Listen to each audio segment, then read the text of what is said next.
There Will Come Soft Rains by Ray Bradbury, Part 2. At 10 o'clock the house began to die. The wind blew. A falling tree bough crashed through the kitchen window.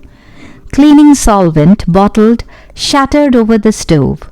The room was ablaze in an instant. "Fire!" screamed a voice. The house lights flashed. Water pumps shot water from the ceilings. But the solvent spread on the linoleum, leaking, eating under the kitchen door, while the voices took it up in chorus. "Fire! Fire! Fire!" The house tried to save itself. Doors sprang tightly shut, but the windows were broken by the heat, and the wind blew and sucked up the fire. The house gave ground as the fire, in 10 billion angry sparks, moved with flaming ease from room to room, and then up the stairs, while scurrying water rats squeaked from the walls, pistoled their water and ran for more, and the wall sprays let down showers of mechanical rain. But too late. Somewhere sighing, a pump shrugged to a stop. The quenching rain ceased. The reserve water supply, which had filled baths and washed dishes for many quiet days, was gone. The fire crackled up the stairs. It fed upon Picassos and Matisses in the upper halls like delicacies, baking off the oily flesh, tenderly crisping the canvases into black shavings. Now the fire lay in bed, stood in windows, changed the colors of drapes. And then reinforcements. From attic trapdoors, blind robot faces peered down with faucet mouths gushing green chemical. The fire backed off, as even an elephant must at the sight of a dead snake. Now there were 20 snakes whipping over the floor, killing the fire with a clear cold venom of green froth. But the fire was clever. It had sent flame outside the house, up through the attic to the pumps there. An explosion!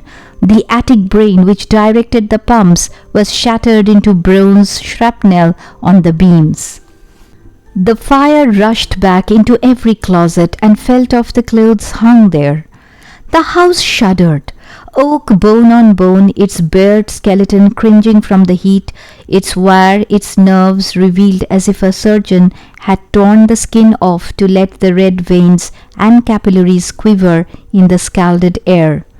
"Help! Help! Fire! Run! Run!"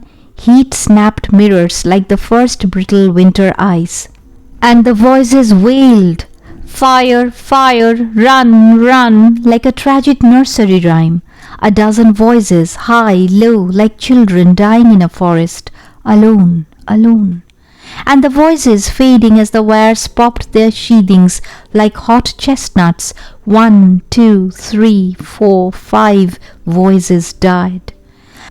In the nursery the jungle burned. Blue lions roared, purple giraffes bounded off, the panthers ran in circles, changing color, and 10 million animals running before the fire vanished off toward a distant steaming river.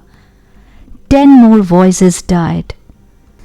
In the last instant, under the fire avalanche, other choruses, oblivious, could be heard announcing the time, cutting the lawn by remote control mower, or setting an umbrella frantically out and in. The slamming and opening front door, 1,000 things happening, like a clock shop when each clock strikes the hour insanely before and after the other. A scene of mania, confusion, yet unity. Singing, screaming, a few last cleaning mice darting bravely out to carry the horrid ashes away, and one voice with sublime disregard for the situation read poetry aloud in the fiery study until all the film spools burned, until all the wires withered and the circuits cracked. The fire burst the house and let it slam flat down, puffing out skirts of spark and smoke. In the kitchen, an instant before the rain of fire and timber, the stove could be seen making breakfasts at a psychopathic rate. 10 dozen eggs, 6 loaves of toast, 20 dozen bacon strips, which, eaten by fire, started the stove working again, hysterically hissing. The crash! The attic smashing into kitchen and parlor, the parlor into cellar, cellar into sub-cellar. Deep freeze, armchair, film tapes, circuits, beds, and all like skeletons thrown in a cluttered mound deep under. Smoke and silence. A great quantity of smoke.